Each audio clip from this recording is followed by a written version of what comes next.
This is Daily Armenia, ＳիվիլNeթ's daily news digest. Here's what's making headlines in Armenia today.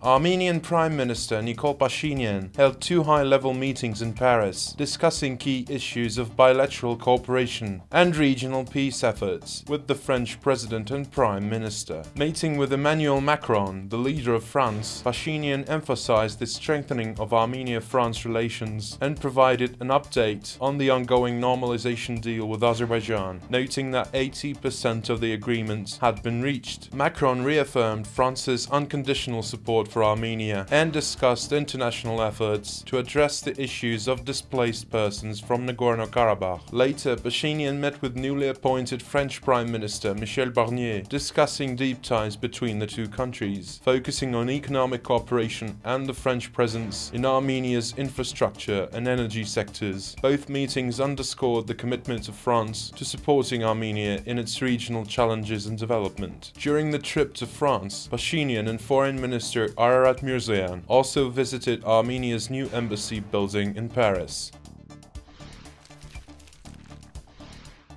Lawyers for Ruben Vardanyan, the former state minister of Nagorno-Karabakh, who is now in Azerbaijani prison, filed lawsuits in Baku court yesterday, alleging he had been tortured and denied the right to a speedy trial. According to British news agency Reuters, a separate lawsuit accuses a Russian-language Azerbaijani newspaper, the Baku Worker, of defaming the politician. The lawyers argue Vardanyan's rights to a prompt trial have been violated and he was mistreated during his hunger strike in April, when he was placed in solitary confinement and forced to stand for long periods without basic hygiene or drinking water. Azerbaijani authorities have accused Vardanyan, an Armenian-born banker who made his fortune in Russia, of terrorism, participation in armed groups, and illegal border crossing. He was detained while traveling through the Lachin corridor during the exodus of Armenians from Nagorno-Karabakh last September.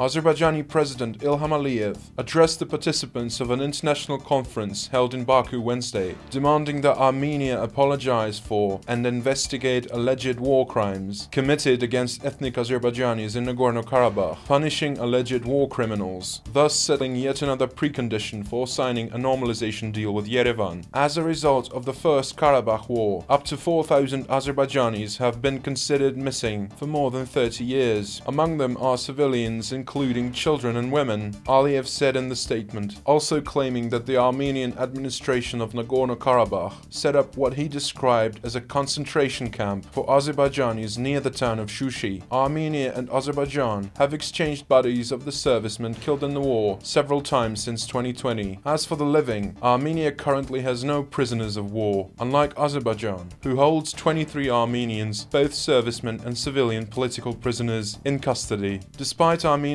intention to conclude a comprehensive normalization deal as soon as possible, ending a war that lasts for more than 33 years, Baku is reluctant to sign and continues to set new demands toward Yerevan. Those include land concessions, a transport link to connect mainland Azerbaijan with its Nakhchivan exclave through Armenian territory, the dissolution of the inactive Minsk group set up in the 1990s to solve the Nagorno-Karabakh conflict, and amendments to Armenia's constitution, among others. Aliyev also criticized the bipartisan letter from 60 US Congress members who called for holding Azerbaijan accountable for its aggressive actions, calling it a disgusting appeal that allegedly reflects ongoing hostile policies against Baku. During his visit to the town of Jabrayil today, he dismissed war crimes accusations and occupation of Armenian territory, suggesting that such US statements would not affect Azerbaijan's resolve. Aliyev also warned Armenia against engaging in what he described as dangerous games.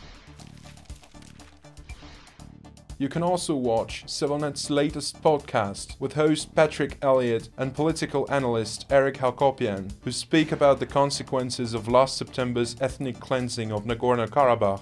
Their discussion covers a wide range of critical issues, from Azerbaijan's post-conflict actions and propaganda efforts to the deep psychological impact on Armenians. You can find this podcast on our YouTube channel or in the video description below. And finally, the СивилНет number of the day is 2. This is because Armenian football club Noah played against Mlada Boleslav of Czechia yesterday in the UEFA Conference League and won by scoring 2 goals and conceding none. The fixture was held at Yerevan's Republican Stadium and is the first of 6 matches FC Noah will play in the competition's main stage. The Armavir-based club will face English giants Chelsea in London on November 8th. And as always, please follow СивиlNet for the latest news and independent reporting from our contributors on the ground here in Armenia.